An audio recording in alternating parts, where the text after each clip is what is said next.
desafortunadamente no puedo estar en directo para la sección de Conexión en Bruselas, así que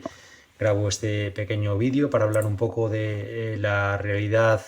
internacional de estas 2 últimas semanas y de la política europea en particular. Estas 2 semanas nos han dejado una derrota en Finlandia de Sanna Marin, una de las primeras ministras más jóvenes del mundo, junto con Jacinta, la primera ministra de Nueva Zelanda. También nos ha dejado la visita de Pedro Sánchez a Italia y el famoso ya querida Georgia, y también la preocupante entrada de Finlandia en la OTAN, duplicando las fronteras de la OTAN con Rusia. Pero esta semana no me quería centrar en estos asuntos, de los que he preferido pasar de puntillas, y quiero centrarme en un evento muy interesante en este contexto de luchas geopolíticas entre dos titanes, entre Estados Unidos y China, que estamos viviendo en pleno directo. Y concretamente voy a hablar de la visita de von der Leyen y Macron a Pekín a principios de abril y las posteriores declaraciones de Macron a un medio de comunicación que han levantado muchas ampollas, sobre todo con nuestros vecinos del este y en el otro lado del Atlántico. Para poner un poco en antecedentes de la situación, comentar que todo empezó con la visita de Xi a Moscú, de la que ya hablamos en el programa de hace 2 semanas, en la que planteó el nuevo o la propuesta de un plan de paz. Y un par de semanas después, von der Leyen hizo una sonada intervención en el Parlamento Europeo, un discurso que ya se haya conocido como la doctrina von der Leyen, en el que habla de un objetivo de reducir riesgos con China, pero no desvincularse totalmente de China. Esto es una conocida tercera vía europea, es un ni contigo ni sin ti, es el papel deseado siempre por la Unión Europea en el contexto internacional, un papel más diplomático, pero es un quiero y no puedo. Al final somos prisioneros de nuestros lazos o incluso deudas históricas con Estados Unidos, y creo que la situación, por desgracia, va a ser así, aunque la idea era buena. En este contexto, después de este discurso de von der Leyen y la doctrina von der Leyen, unos días después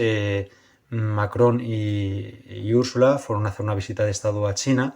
Y aquí quiero detenerme unos pequeños minutos para explicar la recepción de China, porque son pequeños detalles diplomáticos que nos explican muchas cosas. La recepción de China a von der Leyen fue una recepción sobria, ella es alemana, y la recepción fue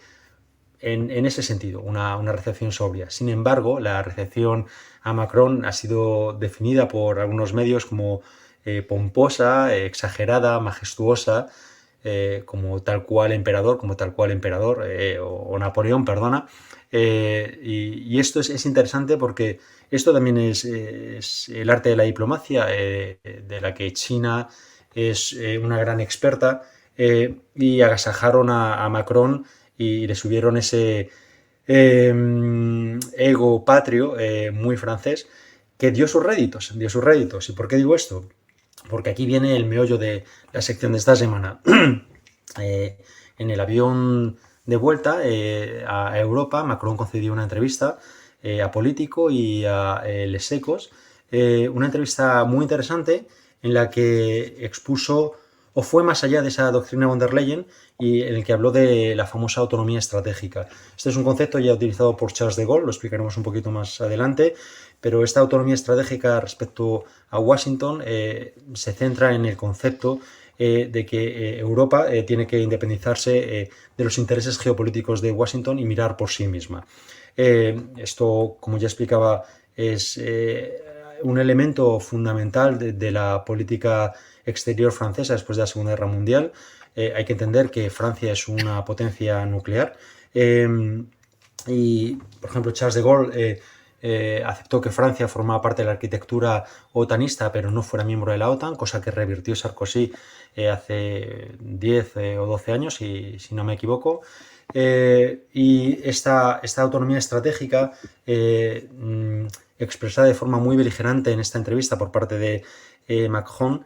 ha tenido consecuencias esperadas. Primero por parte de Washington, de nuestro socio, entre comillas, de Washington, el que ha puesto el grito en el cielo y ha pedido explicaciones. Ursula von der Leyen enseguida ha dicho que esta es una opinión de un Estado miembro y que no refleja la opinión de toda la Unión Europea. Y luego nuestros aliados del Este, los Estados miembros del Este, Polonia, República Checa, Hungría, en los que han puesto el grito en el cielo porque su idea es garantizar el compromiso de Europa en la guerra con Ucrania, y ven las declaraciones de Macron como una peligrosa desviación de esta estrategia. Ya hemos hablado en distintas ocasiones de ese eje angloamericano que quiso evitar Charles de Gaulle. Volvemos de nuevo a las figuras históricas en las que decía que Inglaterra era un caballo de batalla, un caballo de Troya de Estados Unidos, lo cual se demostró con una ampliación apresurada y demasiado grande hacia el este de la Unión Europea, con la aceptación de 10 Estados miembros prácticamente de golpe, que desestabilizaron el proyecto, y hoy en día lo vemos en esta gran lucha geopolítica de la que hablábamos al principio de la sección, y de la que hemos estado hablando durante múltiples semanas. Esto hace que esta inquietud ante las palabras de Macron lo hayan intentado resolver con una visita express de Morawiecki, el premier polaco, a Estados Unidos, para rendir respetos a su padre político, que no es Bruselas para el este, sino que es Washington, y es una demostración, una vez más, de esos dos ejes que estamos, entre los que nos encontramos la Unión Europea, entre el eje atlantista y el eje chino, los deseos e impulsos de independencia estratégica por parte de uno de los fundadores, que es Francia, y los deseos de alineación, aunque también alienación para con los intereses de Washington del este de Europa. Pero esto no queda ahí. En la entrevista también Macron habló de Taiwán, en el que dijo que literalmente Europa no podía ser una vasalla de los intereses de Estados Unidos. Yo creo que merece la pena profundizar en el concepto de Taiwán desde el punto de vista histórico, geopolítico, y lo que va a significar en el futuro en próximas secciones. Haré, ya lo anuncio, un pequeño ciclo de Taiwán para que lo entendamos mejor, porque va a ser un elemento fundamental para entender los devenires geopolíticos en los próximos meses e incluso años. Es la reina en esta partida de ajedrez. Y bueno, estas declaraciones de Macron con respecto a Taiwán y el no convertirse en vasalla se dan en un contexto muy delicado, en el que ha habido varios mandatarios de Estados Unidos que han hecho visitas a Taiwán, y ante las que ha respondido China de forma bastante beligerante, haciendo ejercicios militares frente a las costas de Taiwán. Y por supuesto estas declaraciones de Macron tampoco han gustado nada en Washington, que ha vuelto a pedir explicaciones. Y para cerrar el programa, porque no hay posibilidad de preguntas en este formato, pero me imagino al abuelo preguntando qué esperaríamos de estas declaraciones, pues yo, y es mi opinión personal, creo que esperaría poco, y creo que si echamos la vista atrás de lo que ha sido Francia en el contexto europeo en los últimos años, y los resultados de estas declaraciones, quizás a veces grandilocuentes y pomposas, podemos sacar alguna conclusión. Por ejemplo, Sarkozy, en septiembre de 2008, en plena crisis financiera de Lehman Brothers, dijo que había que repensar el capitalismo, que había que refundar el capitalismo. Perdonad, he tenido que mirar mis notas. Y recordemos que esa refundación del capitalismo nos valió para recibir no una taza, sino 2 tazas de capitalismo liberal en las siguientes décadas. Macron también en el 2019 habló en otra entrevista muy renombrada de la muerte cerebral de la OTAN,